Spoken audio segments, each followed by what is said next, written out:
এটা হচ্ছে এই প্রোগ্রামটার নাম মিশন লাইফ। মিশন লাইফ হচ্ছে আমরা যে বাস্তুতন্ত্রে বাস করি সেই বাস্তুতন্ত্রের নানা ধরনের অবক্ষয় হয়েছে। আমি বললাম 4টি স্তরে এই অবক্ষয় হয়েছে। লিথোস্ফিয়ার পৃথিবীর ভূত্বকের অবক্ষয় হয়েছে, মাটি তার উর্বরতা হারাচ্ছে, বন্ধা হয়ে যাচ্ছে। দ্বিতীয়টা হচ্ছে হাইড্রোস্ফিয়ার, নদী এবং সাগর তার জলের গুণগত মান হারিয়েছে। তারপরে একটা হচ্ছে অ্যাটমসফিয়ার, বাতাস, যে বাতাস আমরা নিঃশ্বাস নিই সেটা বিষাক্ত হয়ে গেছে অন্তত ভারতবর্ষের 131টা শহরে।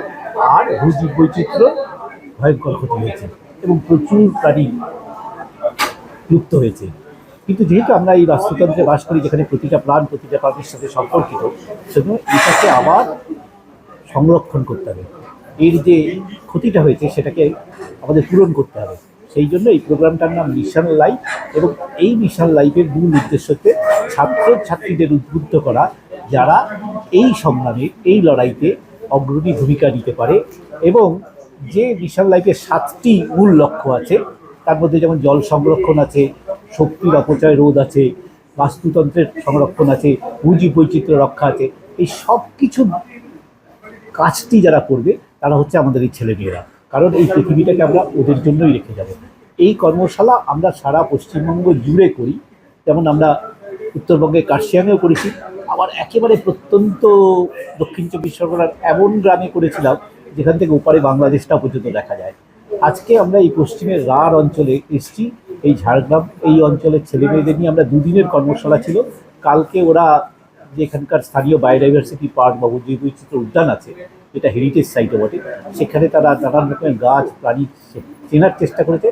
আজকে আমরা যে কর্মশালাটা করেছিলাম সেটাকে ইংরেজিতে যাকে বলে ইন্টারাক্টিভ সেশন, ওদেরকে আমরা বলতে দিয়েছি যাতে ওরাও শেখে যে কীভাবে বলতে হয় এবং কীভাবে একটা জিনিসকে গুছিয়ে খুব ভালো করে জ্ঞানের চর্চা করতে হয়। ফলে এই 2 দিনের কর্মশালার মূল উদ্দেশ্য ছিল ওদেরকে আরেকটি পরিবেশ সচেতন নাগরিক হিসেবে গড়ে তোলা। আরেকটা প্ল্যান ফর মাদার, আমরা যে প্ল্যান ফর মাদার এবারে 22 থেকে 31 তারিখ মধ্যে যে সবাইকে আমাদের ইকো ক্লাবের যারা মেম্বার আছে তারা হচ্ছে গাছ লাগানো, এবং আজকে চেয়ারম্যান স্যার প্রত্যেককে একটা করে গাছ দিয়েছে। যে তাদের হচ্ছে আম গাছ, এটা হচ্ছে ফলের গাছ, তারা লাগাবে এবং সেটা চর্চা করবে, সেটাকে পরিচর্যা করবে। এখানে হচ্ছে 10টা হচ্ছে 8টা স্কুল এবং হচ্ছে 2টি কলেজ থেকে হচ্ছে প্রায় 100-র অধিক হচ্ছে স্টুডেন্ট, তারা 120। আর ঝাড়গ্রাম বিশ্ববিদ্যালয়ের উনি রেজিস্ট্রার এসছেন, উনি ঝাড়গ্রাম রাজ কলেজের প্রিন্সিপালও বটেন। তাকে আমরা 2টো গাছ উপহার দিয়েছি, একটা তার বিশ্ববিদ্যালয়ের চত্বরের জন্য, আরেকটি তার কলেজের চত্বরের জন্য। উনি স্যার দায়িত্ব দিয়েছেন, ওই গাছগুলো ওইখানে লাগানো হবে।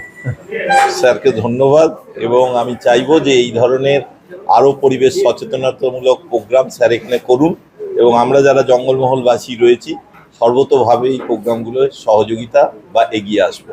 ধন্যবাদ। আরও খবরের আপডেট পেতে সাবস্ক্রাইব করুন আমাদের ইউটিউব চ্যানেলটি আর বেল আইকনে ক্লিক করুন নোটিফিকেশনস পেতে।